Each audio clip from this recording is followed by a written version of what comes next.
Jagd and Hund, day 4. My today's guest is Nortje from Bukhara Hunting Safaris, or Bukhara. It's not only about hunting what you do, so please explain what Bukhara does. Right. Max, thanks for this opportunity. So Bukhara is a global company with emphasis on tourism. Yes. Mainly. We've got 74 properties in about 5 countries. We also have a nautical department, about 19 slow yachts, 1 mega yacht. So Bukhara Global is ultimately geared and mindset towards tourism. I'm more involved in Africa. I lead up Africa and our properties that we own there. These properties are predominantly leisure and then conservation, wildlife reserves, where we do hunting. Okay.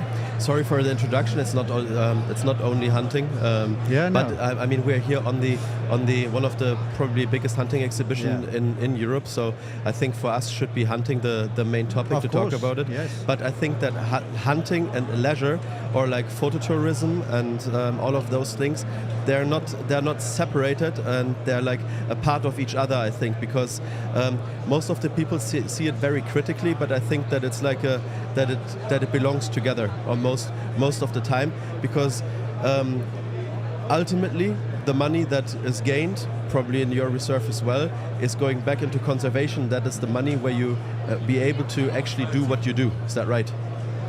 100%. I think people make the mistake on the other side of the fence, where they put a lot of pressure on utilization, may it be hunting, may it be agriculture of our of wildlife and habitat. And at the end of the day, on our side of the fence, everybody gets along and happy and understand the whole utilization project, etc. But you make a very valid point, because the revenue that gets generated from hunting and utilization goes directly, firstly, back into habitat preservation, hunting, and the cause at the end of the day. So would you say that hunting is conservation and one of the biggest factors of conservation? I wouldn't say the biggest. That's a pretty big word to use. Yes. No pun intended. But I would rather use the word vital. Okay. It's a vital pivotal point in conservation. At the end of the day, and I have this discussion with many people, is we should change our mindset from we are conserving wildlife, we are rather conserving habitat. So if we don't utilize this habitat, if we don't utilize these spaces, millions and millions and millions of hectares in Africa and around the world, it will become pure either agricultural, assets, or buildings, or condos, or you name it. And that is, at the end of the day, what we are trying to preserve. And I think that is the opportunity that everyone has that has land, or owns land, to actually do what they want to do it, but in a manner where generations afterwards have also the chance to use the land in the conservative way. 100%. So the great and beautiful term that I like to use is sustainable utilization. So you can use it as long as it's sustainable, and that is what we do. Tell us what you do in Africa. Right. So I used to hunt quite a lot, personally, guide quite a lot all over Southern Africa, and I've unfortunately started spending more time behind a desk and directing things and so forth. But at the end of the day, the goal is the same. So I'm involved with a lot of conservation projects, managing the properties through managers that I have across South Africa.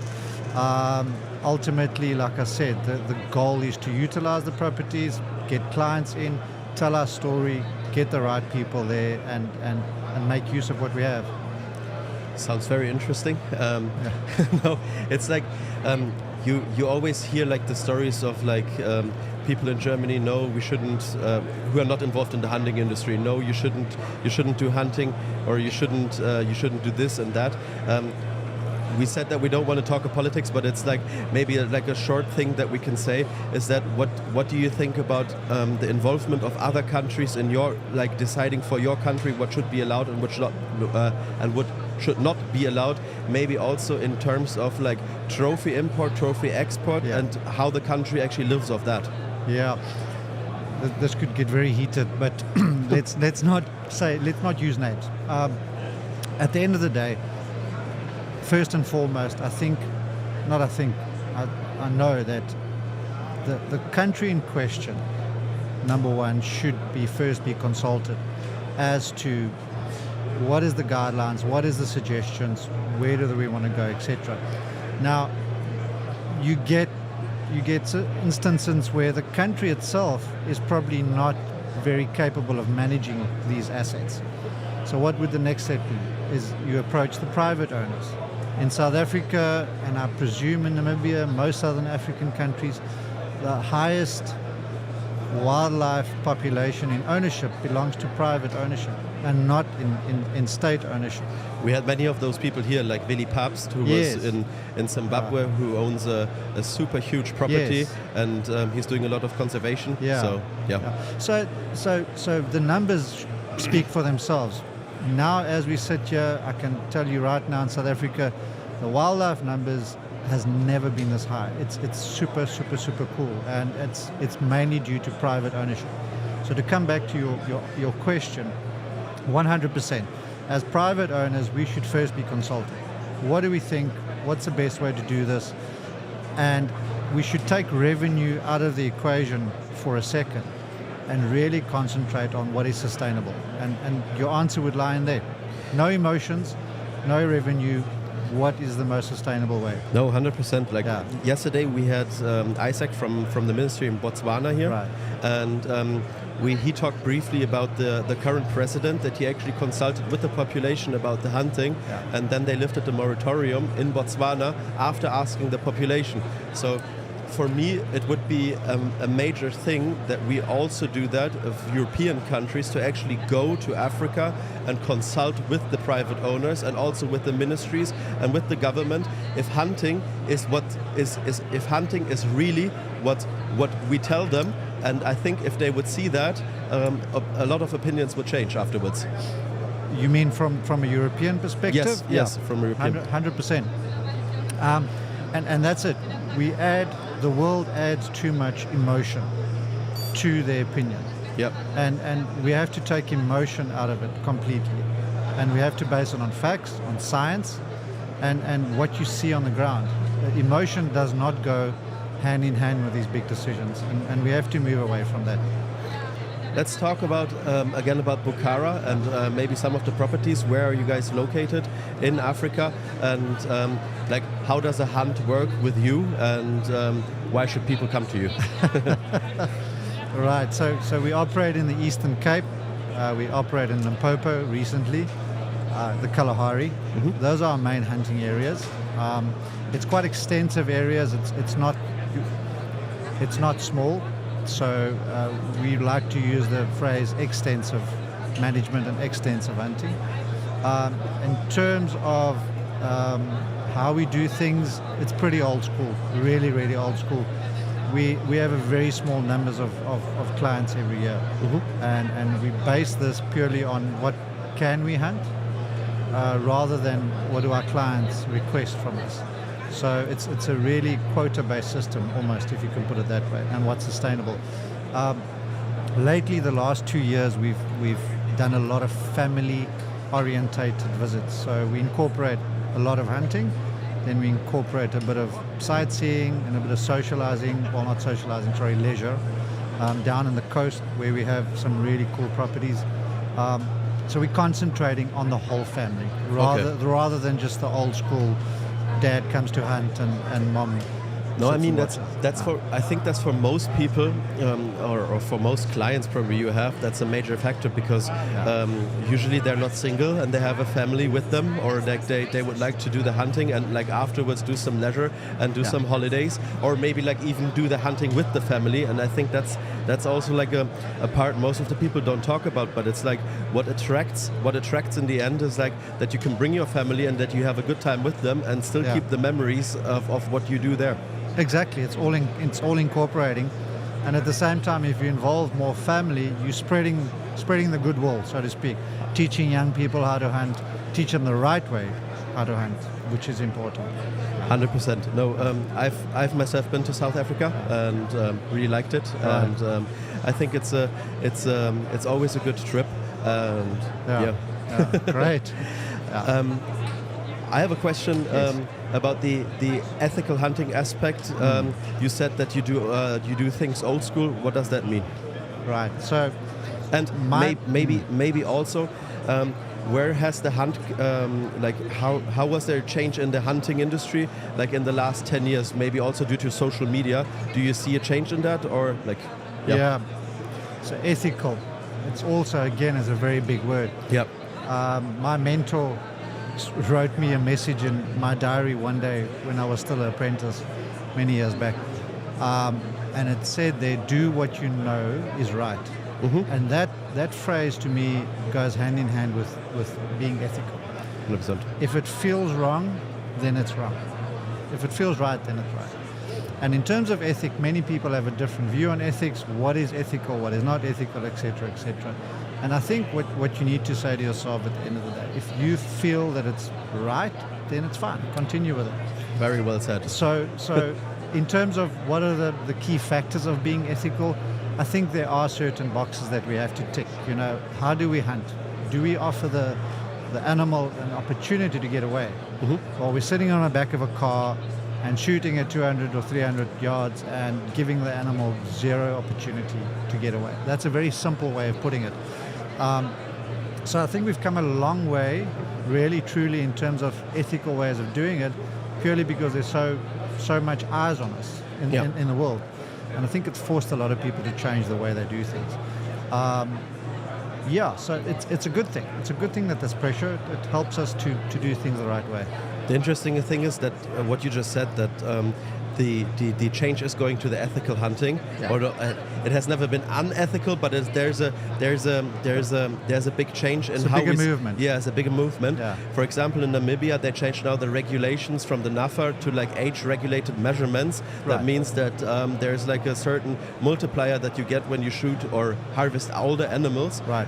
Which means that it makes it more sense for the farm to actually harvest only the older animals, because for them it's more important, because in the end it gets more point and it's more interesting also for the client. Right, okay. I wasn't aware of this. Actually, Yeah. I want to go and have a look at it.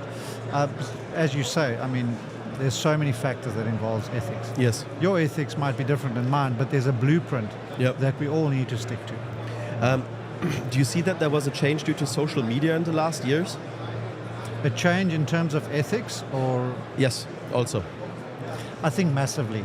Again, like I said, there's huge pressure on us these days to do things the right way, but in the positive way, but also in the negative way. If you look at social media, how it's wrongly put emphasis on our industry, and you know, you got to ask yourself then, a picture could be perceived completely in the wrong way, which then automatically perceives that person as being unethical. Somebody that puts their foot on a giraffe while taking a picture, that's the bad part of the whole hunt. But what you don't see is, how was the hunt conducted? They might have spent 5 days hunting the giraffe, spending kilometers and kilometers walking, who knows? And it was ruined by one simple thing. By 1 second. 1 second of putting your foot on the animal, and everybody perceives it as being this horrible, thing. No, like I think it's a very important point that you just said, because it's like this 1 second, this one click that changes everything in Yeah. the perception of the people actually reviewing what you just did. Yeah. And I think that there should be, I don't know, we have talked a lot about it, that there should be like a training course for a lot of people, how to actually work with social media and how Yeah. to perceive social media in the public's, like for the public, because it's not only that hunters see what we do, it's also the public that's not non-hunting, and there's always a different perception in things. There might be some people who like in the hunting industry what we do, and there's people in the hunting industry that don't like what we do, and the same thing goes out to the public. And I think it's always like a very important thing that we review our actions, how we do something, and then change accordingly, so that everything looks at least good on the picture that we take, because that is what other people perceive. 100% correct. So you got to ask yourself, as an outfitter and as a business owner, as a hunter. First, what is the reason you want to use social media? Yep. Why would you like to take a picture and make it public for everybody to see, or a hunt, or your opinion? And I think that should be the start of it. 100%. You've got to have the right reason to. Yes. And I believe if you have the right reason, then everything will fall in place. If you are there for the wrong reason, to get attention, to gain popularity, whatever, you're going to end up getting the wrong attention and giving the wrong message across. Yeah. What would you say to the hunters coming to the exhibition here to actually like choose the right? I mean, you're an outfitter now, but how do you choose the right outfitter? What would you not of course you can say come to us, but like I think it's an important question, because it also concludes to the ethics part. How do you choose the right outfitter? Yes. So let me say the following. Everybody started somewhere. Yeah. So the question is, how do you, as a first timer here, where do you start? Yep. Okay. Then you jump ahead and somebody that's been here for 10 years. Right. And the key factor for me is engagement. And that's why these platforms are here. It's for clients to engage with either known outfitters or potential outfitters. And I think as a potential client, or speaking from a client's perspective, try and engage with an outfitter, try and engage with somebody who offers safaris and trips. And you'll very quickly get a feel of who that person is and who that company is. Yep. Everybody has buffalo, everybody has kudus, everybody has impala, everybody here has it. So you got to ask yourself, what experience am I going to get? And is there trust? And am I going to remember this trip for 2 or 3 or 5 or 10 years to come? Or do I just want to go and kill an animal for the best price? So there will be your answer will lie in there immediately. I think that's very right what you just said, and I think for me to choose an outfitter, it also makes it about the personal part. Do I actually like to talk with this person? Yeah. Because you always have to keep in mind that you're going to spend the next 5, 10, 3 weeks with them, you know? Exactly. And exactly. Do you want to, can you work with this person? Yeah. And like, as I see you now, I would love to come to your farm and hunt with you. And I mean, there will be a lot of clients that when they see this, that will enjoy this. Thanks for that. Look, it goes both ways. Yeah. As outfitters, we can decide as well. Yes. If we don't like the guy, we try and go away from it. No, I'm joking. Oh, good. Yeah. Chris, thank you so much for coming to the podcast today. If you would like more information about Bukhara, we are here in Hall 7 of the Jagd und Hund 2024, and Chris will answer every question you have. You can just sit down and talk with him. He's a really nice guy. Come here. Max, thanks. Thank you. Thank you.